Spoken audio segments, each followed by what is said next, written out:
You're with who? I'm with CBS. CBS? Okay, cool. We'll just go across. Well, I'll just make a couple comments on being in Michigan. So why are we here?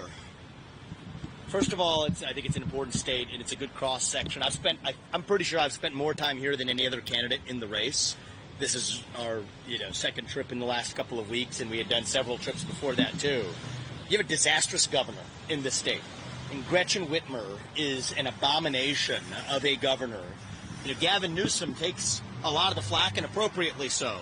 But you want to look at how many of the top 50 cities, I think it's like 8 of the top 50 cities in crime are in the state of Michigan.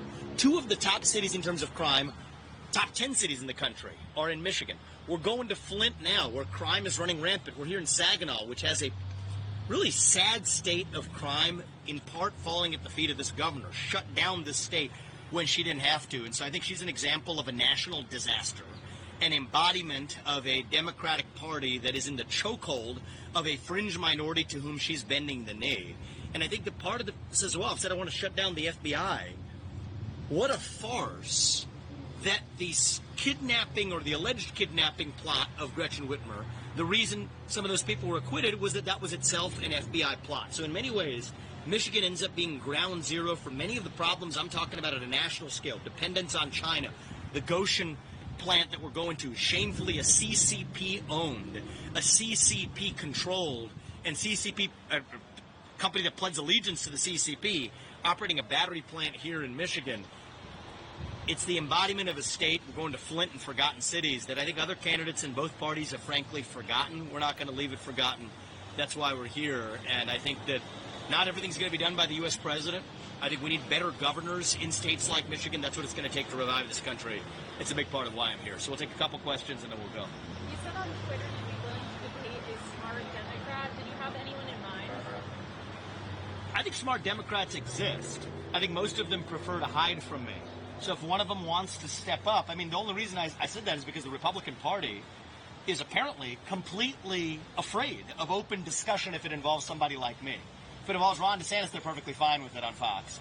But the fact that they swooped in to cancel what was a pre-planned discussion with 2 guys, by the way, who disagree like hell with each other. That's me and Chris Christie. But the one thing we agree on is that we'll always face off with somebody who disagrees with us. The fact that the RNC swooped in to silence open discussion in the party says a lot about where we are in this race. This is the moment where the establishment is deciding they want to close ranks, a closed-door retreat of mega donors trying to narrow the field with their single obsession of how to find one candidate to take on Donald Trump. It is corrupt. And I think that both parties are corrupt. The super PAC puppetry in both parties, I think, has drained the lifeblood out of both major political parties. And so might there be a smart Democrat that sees the same thing happening on that side of the aisle, but actually wants to debate the issues free of the super PAC puppet masters? Sure, I'm sure that exists, and I'd be happy to have that debate. But one of the things I've learned is how corrupt the establishment in the Republican Party itself is. They don't want the voters to actually decide who the nominee is. They want that decided in the way the old world England model used to do it, in the back of palace halls. Except this time those palace halls are the back of super PAC conferences that decide who they think their puppet really is going to be. And I'm done with it. What's your thought in terms of what happened to the Speaker of the House and everything? I think that a little bit of creative destruction can be a good thing from time to time. And so everybody's so busy talking about who's going to be the person figuring out a slot where nobody's talking about how you deal with the $33 trillion national deficit and a border crisis of historic proportions. I prefer to talk about the what and the why. If it says, what's the plan to replace the speaker? My question is, what's the plan to address the actual crises this country's facing? That's where I'm focused, and so I would like to see some good come of this. And I'm confident that if we're actually dedicated to talking about the issues, some good can come of this. Donald Trump said that he may testify in this trial that he's in right now. Do you think that that is a smart move? And do you think that he should consider, if he's talking to a judge, he should talk to you guys and debate you guys? Do you think that that can kind of ease him into something that can happen with you? I'm not a legal analyst of a particular court case. I've lost track of which court cases are happening when. I think the reality is a lot of the prosecutions against Donald Trump, the prosecutions in total, are politically motivated persecutions. They're distractions from the real debates we need to be having in this country. And when I look increasingly at the Democratic establishment, I'm increasingly convinced that is by design. They knew exactly what they were doing in the timing of bringing this spate of cases all at the same time. And sad to say, their plan appears to be working out for them in the timing of how they've scheduled out these trials, which purposefully distracts the nation. The left is masterful at deflections. I talked about it in there, blowing woke smoke to deflect accountability for the real issues we need to be talking about. Failures in our education system, to our military. Wokeness is a convenient deflection. Now they're using the Trump trials as a convenient deflection, too, and I don't want to play along in that game by falling into that trap. Is there someone in the House Republican caucus who you would want to see take over as Speaker? I think there was some speculation this morning about Donald Trump potentially being nominated. I don't think he'd be a bad choice. I think that right now we need to shake things up. And I think that there's a value in chaos at times.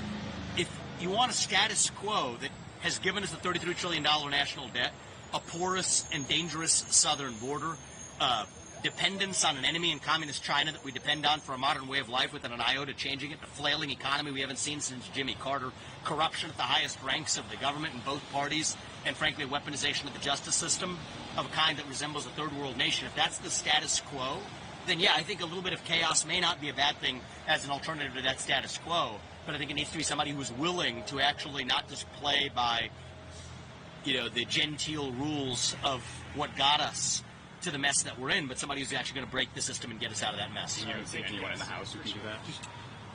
I'd be open-minded. I'm not. I don't spend my days walking the halls of Washington, D.C. or Congress. I'm an outsider coming in. But whoever that is, it needs to be. I think an outsider may not be a bad thing, and I think whoever it is needs to behave like an outsider to really shake up the way things are done in Congress. Just real quick Thank you. Strikes and that, what would you? So look, I'm sympathetic to the workers. I don't have a lot of patience for the union bosses who I think are just using the workers and politicizing them in the same way that Biden is. But I have a lot of patience for the workers. People are going through hardship, but the real picket line needs to be in Washington, D.C. at the feet of an administration that has left these workers holding the bag. Inflation, higher prices, higher mortgage rates for their homes, and flailing and stagnating wages at the same time. That's a triple whammy. That's going to change on my watch, but I think the real picket line needs to be in Washington, D.C. In the meantime, we need a president who's going to get the job done. That's why I'm going to do it. Good. Thanks. I'll be at the house.